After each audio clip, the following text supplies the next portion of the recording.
I am at Punch Bowl National Memorial Cemetery, where over 53,000 veterans and their dependents have been interred, including over 400 unknowns. The cemetery lies within an extinct volcanic crater.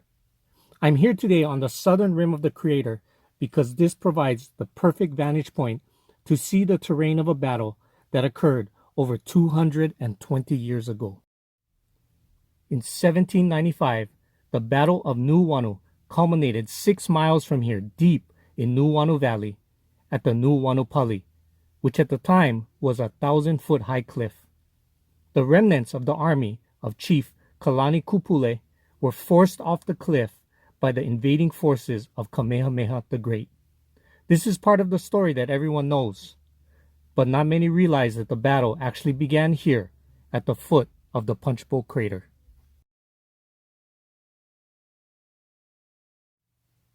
Kamehameha landed with a division-sized force and 1,200 war canoes in the area of Kahala and Waikiki. Kalani Kupule misjudged the ability of Kamehameha's forces to cross the lowland between Waikiki and Punch Bowl. At the time, it was covered in marshland. Once Kamehameha's forces crossed the marsh, they were able to quickly outmaneuver the Oahu forces, causing them to retrograde into Nuuanu Valley, where the battle would eventually culminate. The decisive point in the battle did not occur at the cliffs of Nuuanu. By that point, Kamehameha was already exploiting the defeat of Kalani Kupule and his Oahu forces. The decisive point was not even on the primary battlefield at the foot of Punch Bowl. The battle was won when Kamehameha was able to get his forces across the marshlands before he even entered Kalani Kupule's engagement area. Just like in our lives, our ability to maneuver across the tough, densely wooded terrain is what determines our victory. Our victory happens long before the first real engagement. Sometimes when we are struggling to the low ground, it almost feels like this tough terrain extends all the way to the objective. But that is only an illusion. We are only a few feet from real victory. The terrain opens up right past the trees in front of us. Come to me, all you who are weary and burdened, and I will give you rest.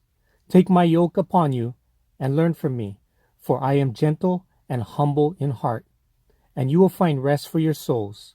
For my yoke is easy and my burden is light. Matthew 11:28-30.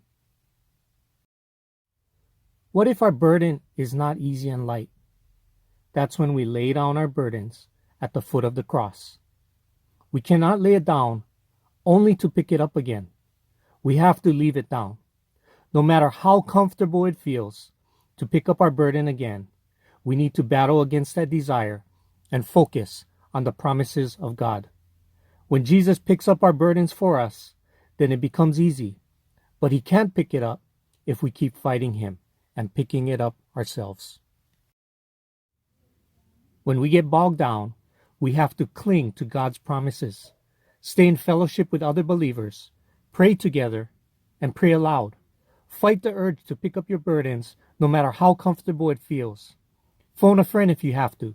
Lean on each other. The endless bog is only a deception. Plant your seed of faith, water and fertilize it with perseverance and endurance, and the Lord will pick up your yoke. He will replace it with a light burden, but we must first surrender to him. Once we take the first step out of the valley, the battle is already won. The Bible has over 7,000 promises made by God to humankind. You can find many prayer books at Life Resources that are filled with God's promises. Pick one up and read it aloud.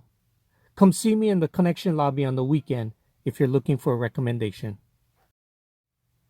Keep your lives free from the love of money and be content with what you have, because God has said, "Never will I leave you, never will I forsake you."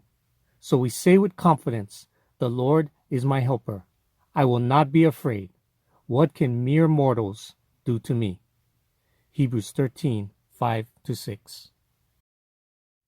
So volunteers, let's affirm the promises of God in this season. I can do all things through Christ who strengthens me. All things happen for good for those who love God and are called according to his purpose.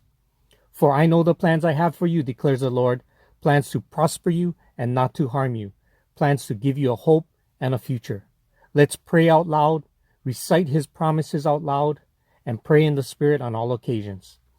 Thank you for joining me this week. Let's step out in a renewed hope this week. I look forward to seeing you at weekend services. God bless you.